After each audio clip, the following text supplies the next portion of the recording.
you know how you just like traveled all of Europe and saw every art piece there?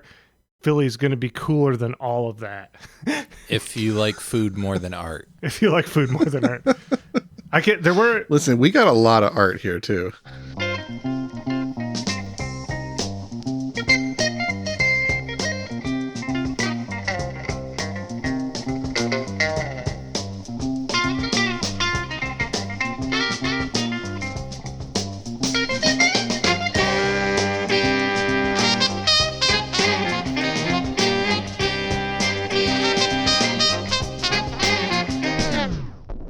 Welcome to I'd Buy That for $1, a podcast about inexpensive, common, and underappreciated records that are waiting to be rediscovered. I'm your host, Sean Hartman, collector of 80s dance bands that use a single verb as their name. Ooh, you came to the right episode today. I did. Can anybody think of any other bands that I might collect? No.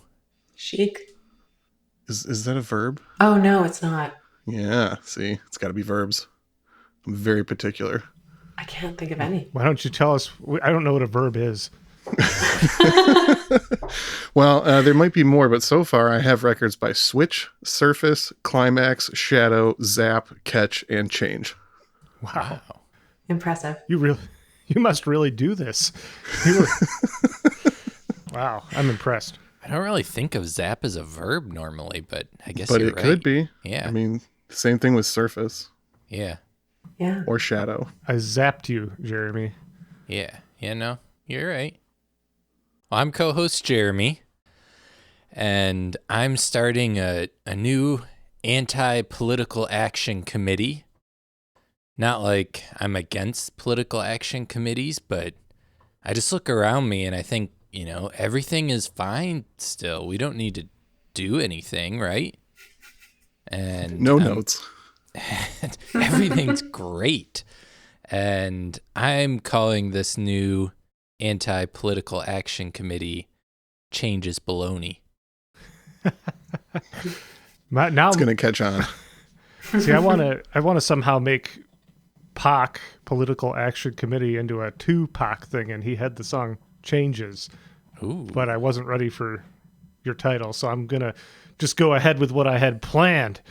And that is that my name is Peter Cook, your normally relatively chill co-host, but I am hoppin' hostile after spending an hour at Pantera Bread waiting for my order.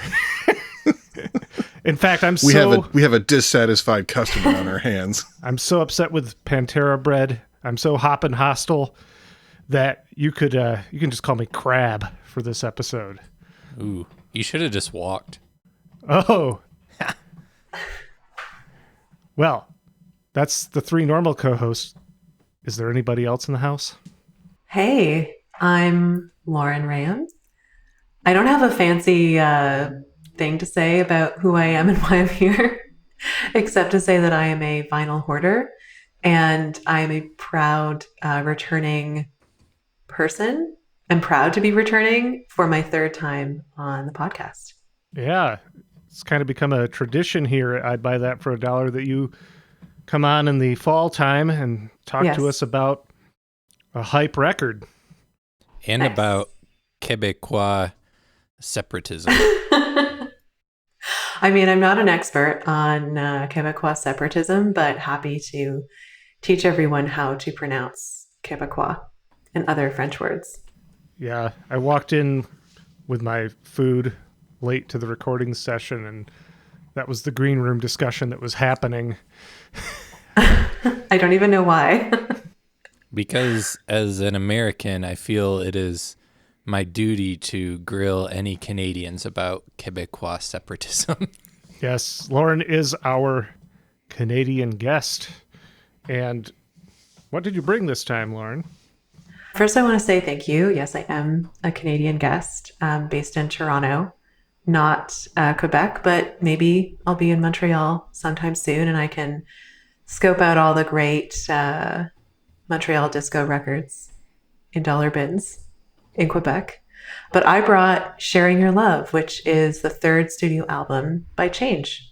Change. It's a verb. Yeah. I really, really like this record. It was released in 1982. And I don't really remember the first time I heard Change's music, but I've always sort of known them as a heavy hitter in the world of disco. And I found this record for $5 and I picked it up right away. I assumed that because of the price and the year it was released, that it wouldn't be as good as their first two records. I'm curious, did you guys know about Change before I brought this on the pod? Negative. Hard no. Yeah, I've known about Change for a long time. I've got Miracles. I still don't have a good copy of Glow of Love. I've found some like really beat up ones that I've passed on. And then I also really like their 1984 record Change of Heart that Jimmy Jam and Terry Lewis produced. Nice. Oh, wow, you go deep. Yeah. Yeah. Play a song. First, I just want to say this record definitely has more elements of R&B than their previous records. And I've given it a few more listens again for this podcast and realizing that it really does stand up on its own. It's not perfect. I think the cover of Oh, What a Night is a truly awful cover. I can't stand it. It's like unlistenable. But I think that if Change hadn't released, two massively successful records prior to this one, that this record would still be talked about today. But yeah, I played this next track we were going to play. I played this track, Take You to Heaven, at a recent DJ night, and people loved it. It's a really great track to warm up the crowd. It's got a bit of a slower tempo and steady bass that Change is kind of known for in their earlier records. So yeah, we've got Take You to Heaven. Let's warm up the podcast crowd with that selection. Let's do it. Side B, track 2, Take You to Heaven.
A touch away, and I know once we feel the pleasure of sharing each other, we'll never let go. Just take my hand, I'll show you heaven. I'll show you heaven. In love forever. In love forever. Come go with me, the door is open. The door is open. We'll be together.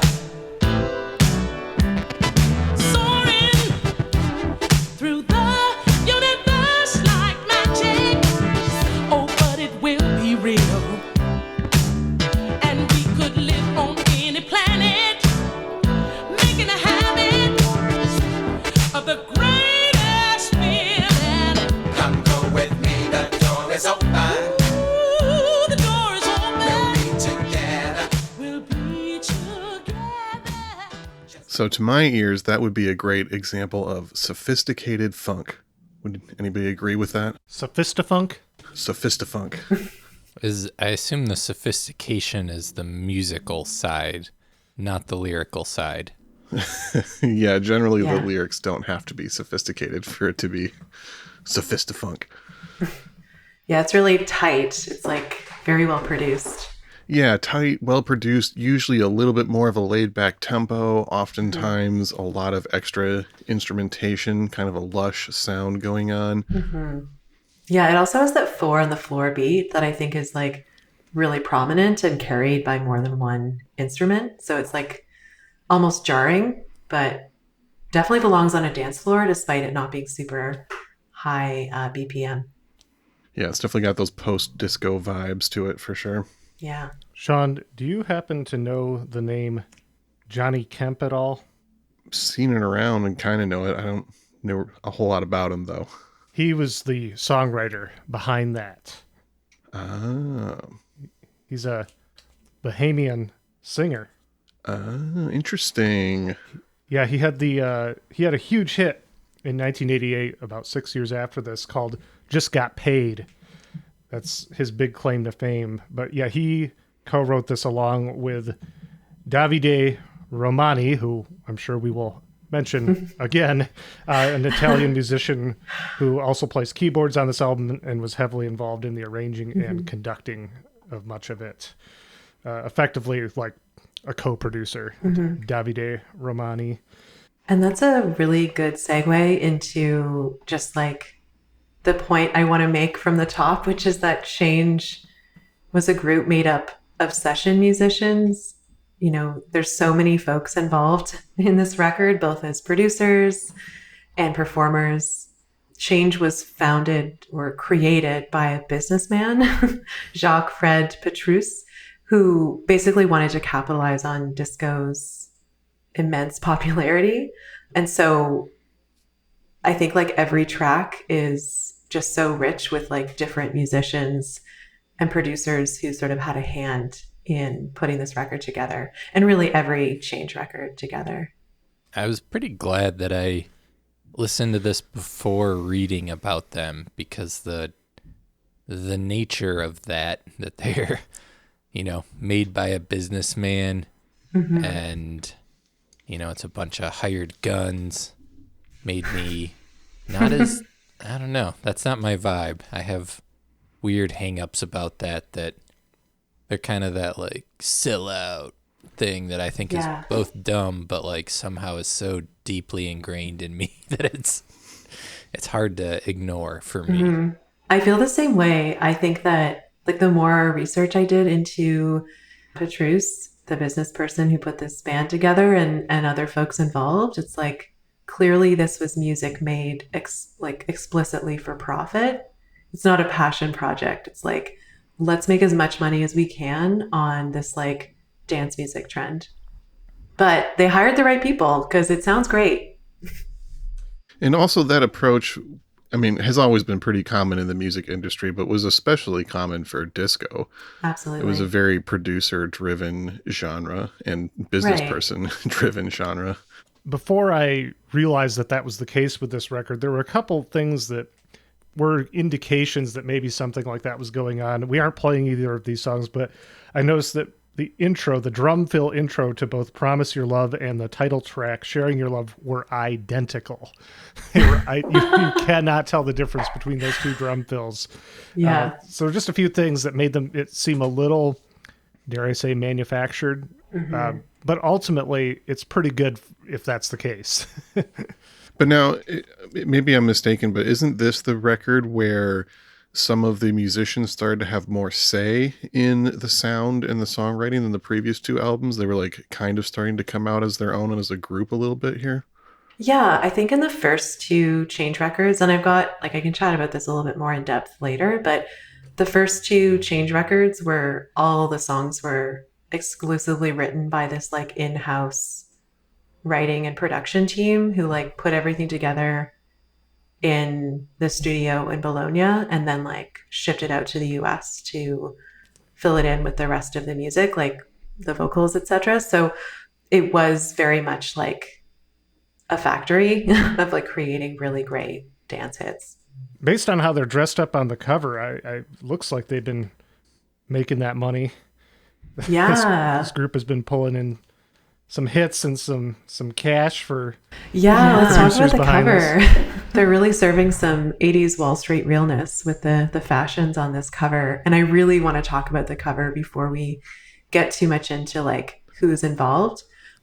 The cover of this album is so different than the previous two Change albums, which featured geometric patterns for their cover art. It was like really not about the people involved in their records. The first two albums are just like random artful decoration.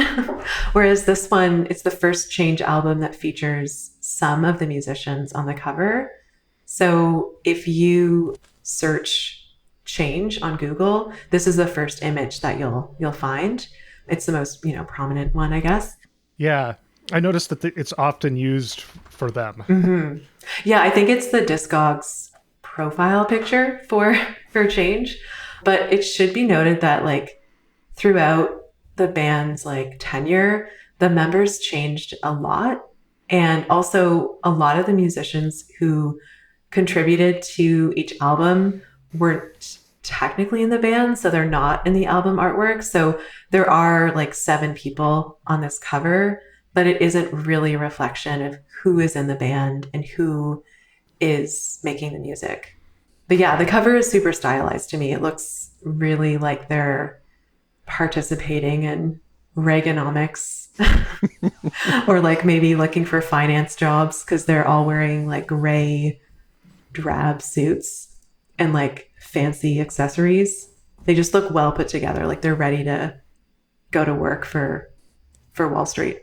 Yeah, the height of 80s business fashion here. Yeah, 1982. I also love how somehow each person on the cover is bringing a different vibe. They can't seem to decide, are we smiling? Are we not? Are we looking cool? Are we looking sexy? Are we putting on the ridiculous Coke bottle glasses for this, or the sunglasses? Yes. Yeah, everyone does look kind of different. It's who was the art director on this one? But the guy in the back, who I'll get to, is he looks so stone-faced, just not interested. The photographer was Jim Houghton, and the art direction was Bob Deffrin.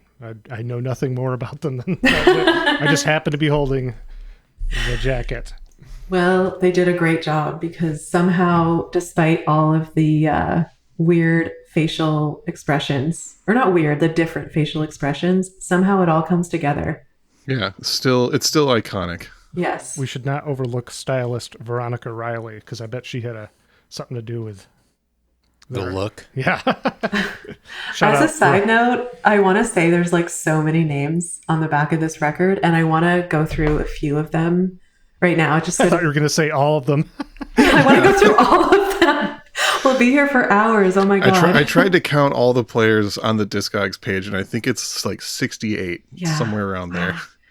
It's a lot of cooks in the kitchen, but it worked out.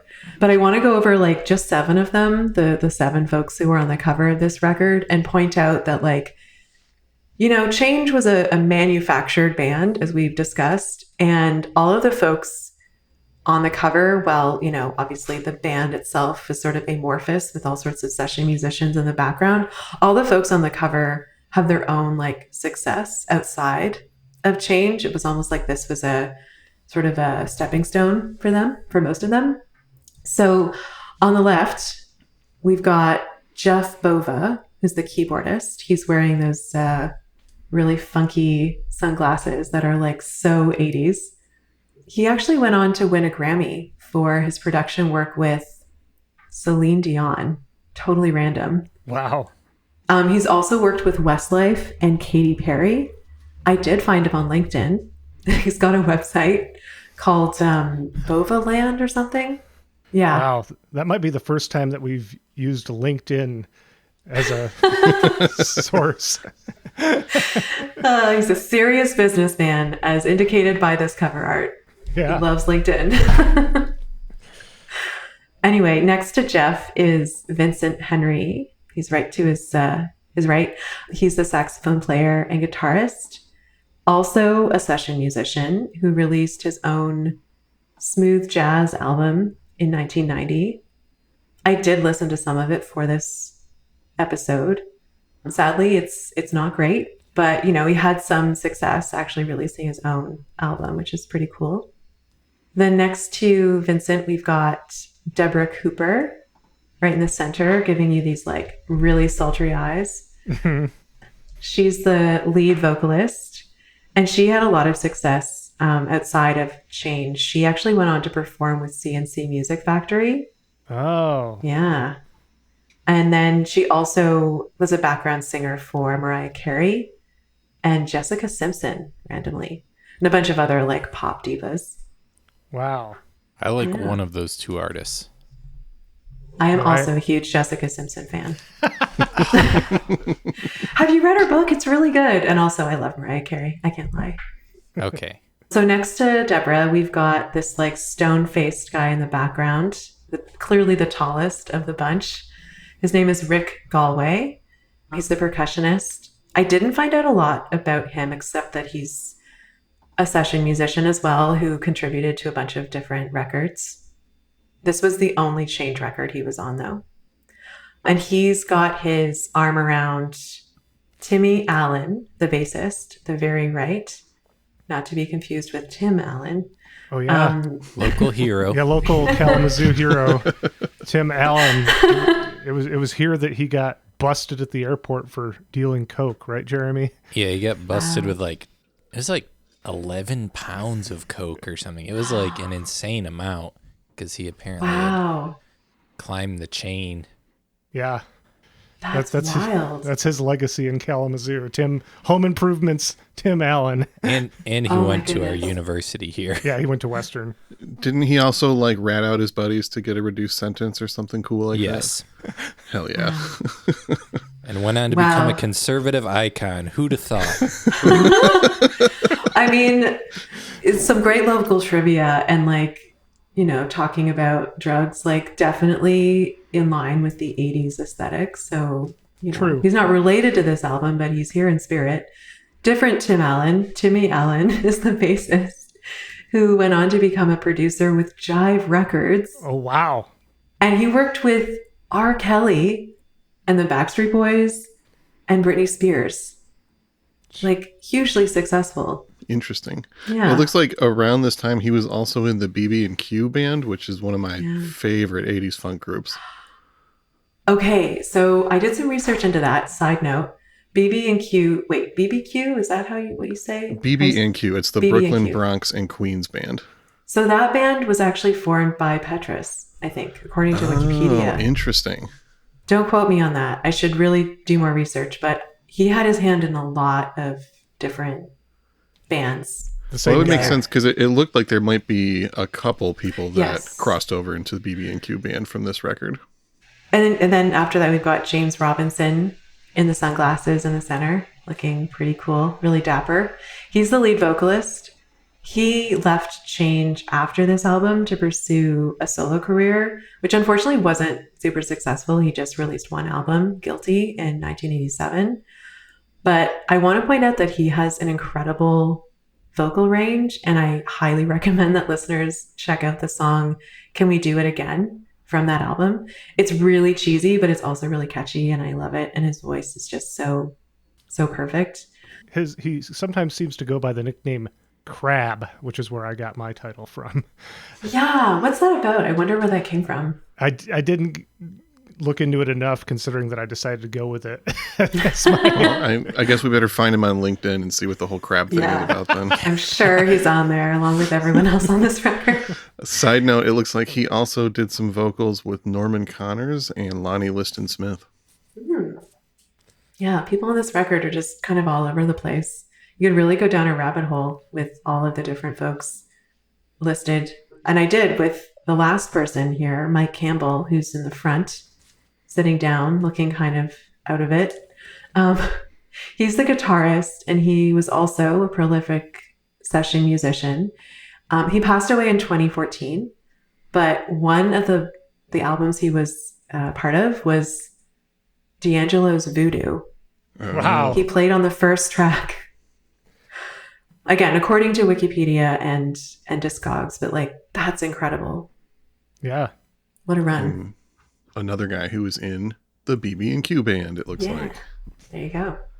So, although these are the people on the cover, there's also a lot of folks in the background, as we sort of alluded to. There's tons of folks on the back of the record just listed, including Kashif, who was a successful solo musician and also known for his production work with Evelyn Champagne King. Yeah. Leroy Burgess, who's a disco soul singer, keyboard player, songwriter, and producer. He actually wrote one of the tracks that we'll play later. And singer Fonzie Thornton, who worked with Chic, Roxy Music, and Aretha Franklin. Yeah. Just what a wild run. Yeah, it's been way too long since we mentioned Kashif on I'd Buy That for $1. There was a time where he was coming up like every other episode, but Yeah, the legend. thanks for bringing him back, Lauren. Anytime. I wonder which tracks he's on, because actually one of the first times I played this record, I think like the first 2 tracks especially, I was like, man, this kind of sounds like Kashif. And then I look it up, and sure enough, he's on here somewhere. Yeah. Yeah, I would like recommend that folks check out the album on Discogs just to sift through all the folks who contributed to the album, because at some point while researching for the podcast, I had to stop myself because I was falling down so many rabbit holes of like different people involved. And it's just, you could really just research this for days and days. Well, how about we listen to another song and let people go deeper on their own time? Sounds good. Yeah, we were talking about playing the lead single from this album, The Very Best in You, as our next selection, which is side A, track 1.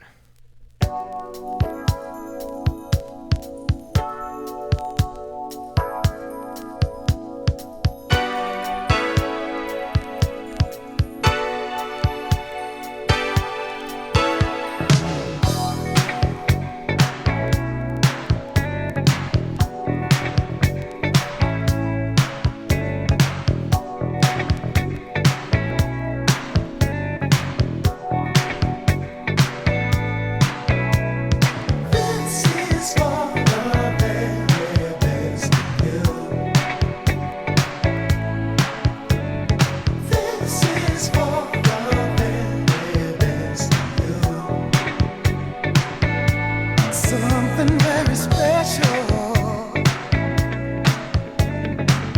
so sweet, so refined, and you're such a lovely lady, yeah.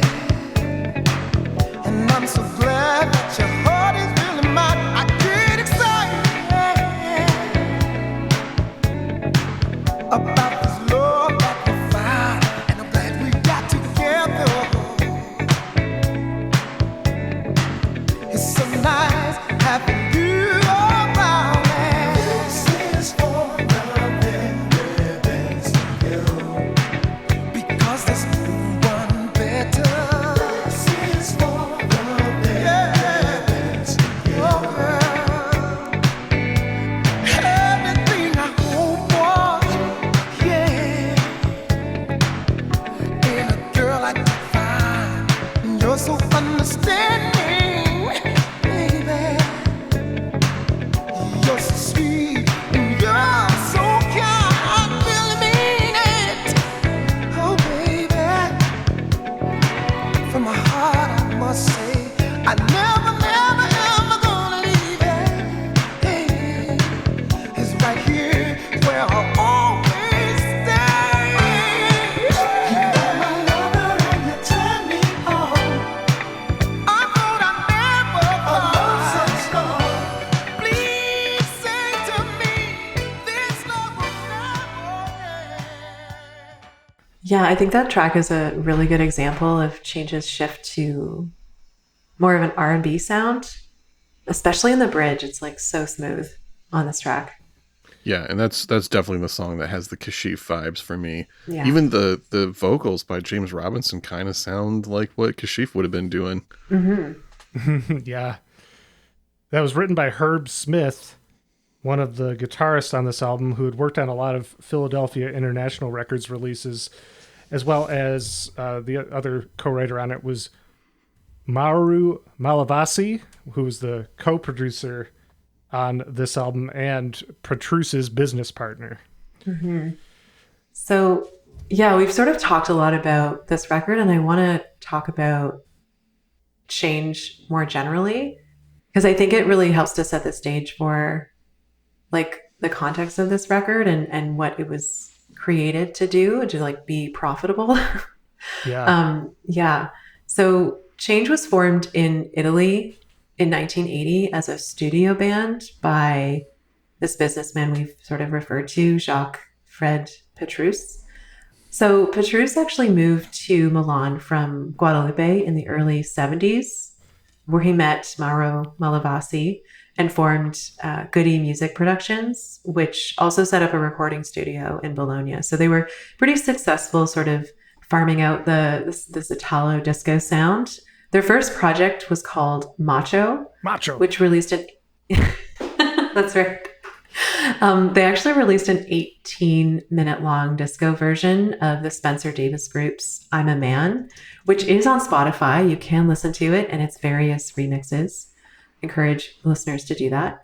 It's a really good example of Italo or like Euro disco because it's the first disco record made entirely by Italian musicians that became like a worldwide hit. So obviously they were doing pretty well with their record label. And they released a lot of other records as well, mainly written and performed by session musicians that they scouted while out in the nightclub scene, meeting different folks. But then they formed Little Macho Music and opened up their own office in New York City. So they formed Changed in 1980, and it was highly influenced by Chic's success. You know, obviously Chic is this like huge disco band, international sensation, touring all over, selling platinum records. And Petrus hired Italian musicians to write and arrange the tracks in his studio in Bologna before they were shipped to the US, where the vocals were added. I think I mentioned that earlier. It's sort of this factory of production of creating these really stellar hits. And of course, Petrus himself was not a musician, was not a producer. He just had the capital and the business acumen to like figure all of this stuff out. So Change debuted with the album The Glow of Love. It was a huge success. It spent 9 weeks at the top of the US dance charts and featured a young and not yet very well known Luther Vandross on the title track. This helped launch his career, and most know the song today as the sample from Janet Jackson's All For You. It was also sampled by Aretha Franklin in the song Here We Go Again in 1998. But the song A Lover's Holiday from this record was actually the record's first single, and Zachary Sanders of Schoolhouse Rock was the vocalist. He actually ad-libbed a lot of that track as well.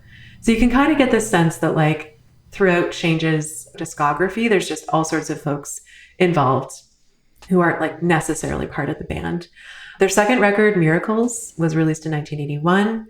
James Robinson, who's with the guy with the sunglasses on the cover of this record, he replaced Vandross on the record, who was still technically in the band, but could only contribute background vocals because at this point he was becoming much more successful and he had a lot of contract issues. And by the time Change released Sharing Your Love, Vandross wasn't in the band anymore, and Robinson had sort of fully replaced him as the lead singer. Yeah, no Luther Vandross on this album that we're listening to today. No, sadly. Many other great singers, though. That was the part that I think when I read, like, Luther Vandross decided not to be on the record because of contract disputes or whatever. I was like, what is this? Like, nobody wants to do this. It's just for money. Yeah. But yeah, definitely. But it's really good, though. Like, it does have that feeling of, like, we are creating music as just a commercial product. Like, we don't care about this being a passion project, but it is really incredible music. Miracles is an amazing record. They got a bunch of assassins. They really did. They really did. They all killed it. Yeah, I can't deny the groove.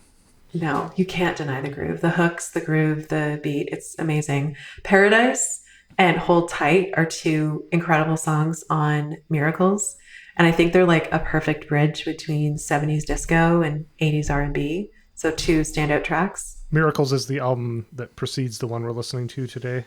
That's right. So it was Glow of Love, Miracles, and Sharing Your Love, which Sharing Your Love sort of moved them further to that R&B sound. It's like kind of a departure from their more like disco vibes. And it's also a departure from their writing process. So when Macho Music moved to New York, they obviously made a lot more connections with folks in that city. And the album features songs by other artists that were, based in the States instead of their previous records, which were all made up or written by their like in-house writing team in Italy. It's also a shift to where it was recorded. So their two other albums were partially or totally recorded in the studio in Bologna, whereas Sharing Your Love was recorded entirely at Media Sound Studios in New York, which is a pretty big studio. Like a bunch of amazing records were recorded there. Yeah, a lot of the session players on this I recognize from other New York adjacent stuff we featured. Mm-hmm. So that makes sense. Yeah. Do we want to play another clip from this record at this point? Yes, absolutely. What did you have in mind? So I've got my number one in mind, which is written by Leroy Burgess, who is a pretty heavy hand in this record, despite not technically being in the band, and Sonny Davenport, who is Leroy Burgess's cousin, and James Calloway, who's a bassist and songwriter who worked regularly with Burgess. So it's kind of a all in the family type of track, and I love it. So let's play it. Yeah. So You're My Number One, side B, track 4.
The last track that we featured, The Very Best in You, is, as far as I can tell, the only song from this that really had much impact on the R&B charts or the Billboard Hot 100. But man, I really think that could have been a hit. That's a hot number there. Absolutely. It's a great track. It's like smooth yet dancey. Like it's so early 80s. I love it. Feels like a courting song to me. Courting? I'd do some courting to a song like that. 100%. What happened to co-host Jeremy? I don't know. The twang overtook me. This seems like the record that would do that, not Dottie West or Ray Price. Yeah. That was funny. Good times. So that's Chic. Good Times is Chic. Oh, right. I always get them confused because they sound so similar. I could definitely see why how this group was influenced by Chic. But as you said, this really has gone away from that disco into kind of it's starting to sound like R&B as it developed throughout the 80s, eventually leading to like New Jack Swing type stuff. Oh, totally. It definitely has that vibe. And evidently some of the New Jack Swing producers Yeah. who went on to Time Records. So what happens in the story after this record, or where do we want to what do we want to focus on in the story of change? Yeah, so they did release a few more records after this one. And I just wanted to point out their last record, Turn on Your Radio, has a really great track called Mutual Attraction. Highly recommend folks listen to that one. But Petrus continued to be like credited as the producer of these albums and other albums that he was releasing. But he's, of course, not a musician or a producer. And I kind of want to talk about his reputation and give some insight into what it must have been like to be a session musician on one of these albums. So sadly, Petrus was killed in 1987 at the age of 39. He was accused of tax evasion in 1986. So he fled the country. He went home to Guadalupe and was murdered a year later. It's pretty wild. No one actually knows who the killer is, but he was partying at a club that he owned. So he's a high roller. He got into a fight with someone, and that man followed him home and shot him.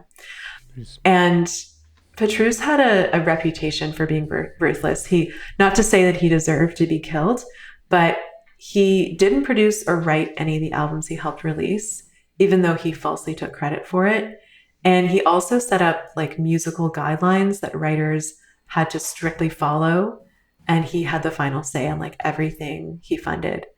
And I found this quote from Bobby Douglas, who was a vocalist on Sharing Your Love. When asked about Petrus's death, he actually said, "I know that it was something waiting to happen because you can't be that evil to that many people and not have your karma affected." Oof. Pretty spicy, pretty damning. Heavy quote there.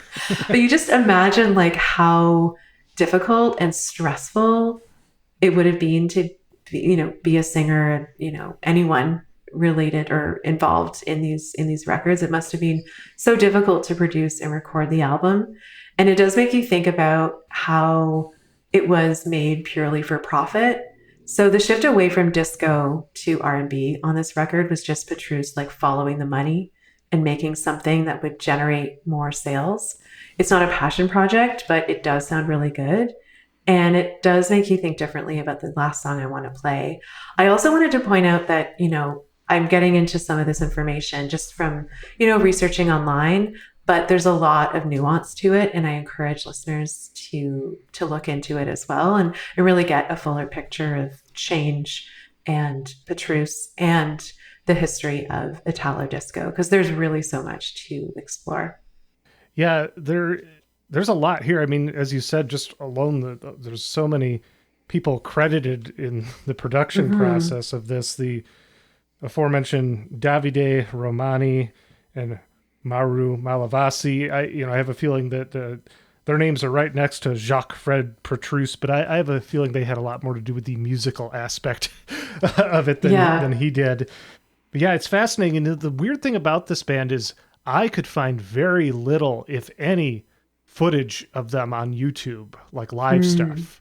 Like as far as like not even like lip syncing type stuff of them performing stuff from this album, or it's wild. But there's a lot. There is information out there. Like I had stumbled on an interview with Davide Romani, and there's stuff out there. There's a following to this, and there's a lot of people involved. So the information could get cobbled together into a more complete picture, and hopefully we've at least started here today. Well, you wonder, like, maybe Change didn't tour that much. There's not that much footage of them performing live because they released these 3 albums in 3 years. Like, they were working at a pretty steady clip to get this stuff done. And they were also probably working on a lot of other albums as well, maybe touring with other bands. Sean, this seems like your bag. I'm excited to see what you found or what you have as recommended similar albums. Well, I was just thinking that with all the Italo disco references, I probably should have put some other Italian-based artists on the recommended list, which I did not. But the ones I did put on here, first up, Atlantic Star, Yours Forever from 1983. One of my favorite early 80s records, and one that is currently on our long list of possible future podcast albums. Second one, 1982 record, Aura, A Little Love. Do you guys remember talking about the band Aura in one of our recent episodes?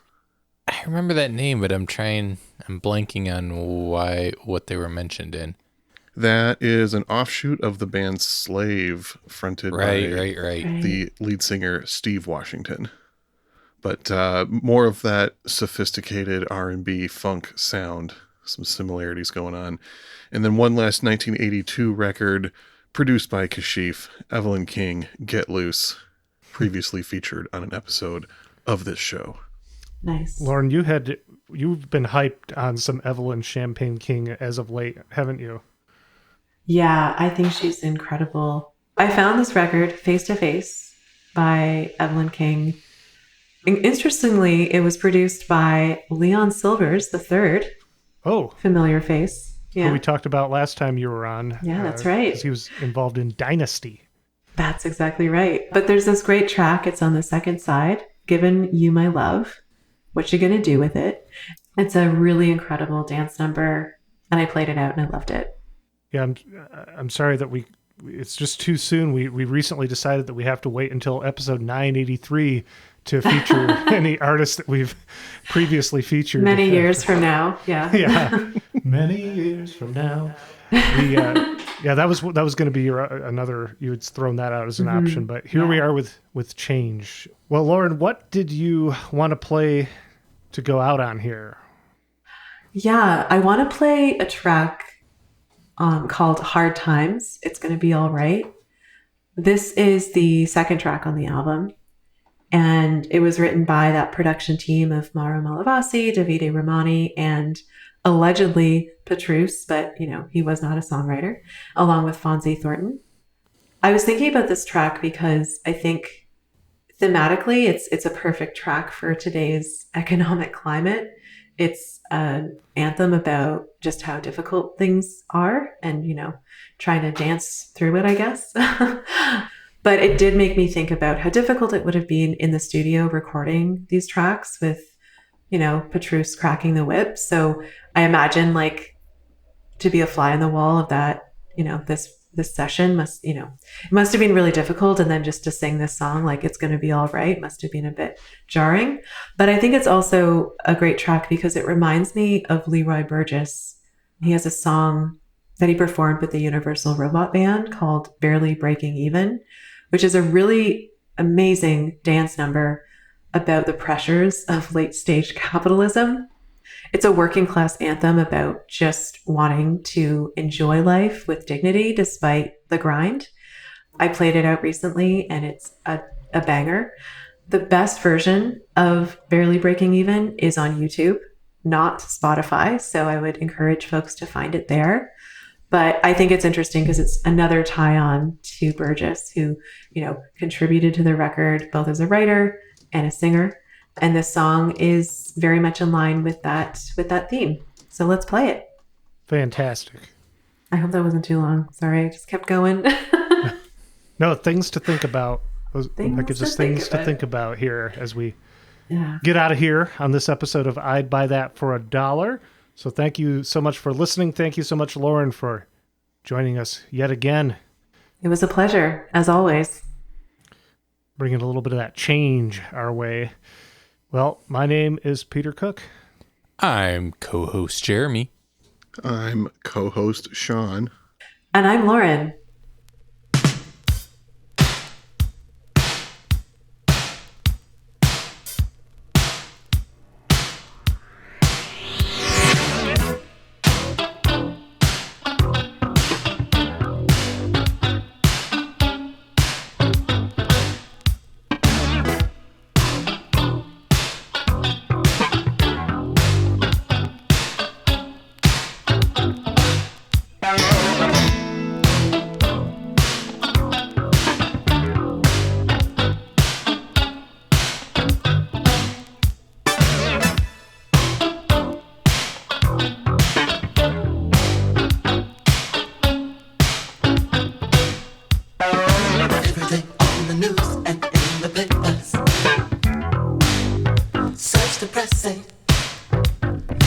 inflation.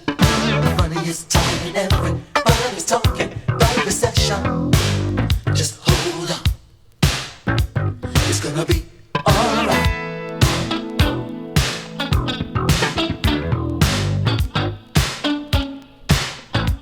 It's gonna be alright.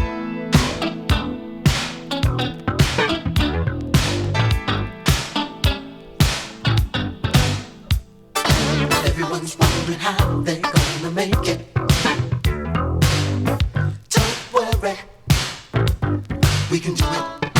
Think about all the rough times that we've been through. We're a winner. Be strong, try to smile again.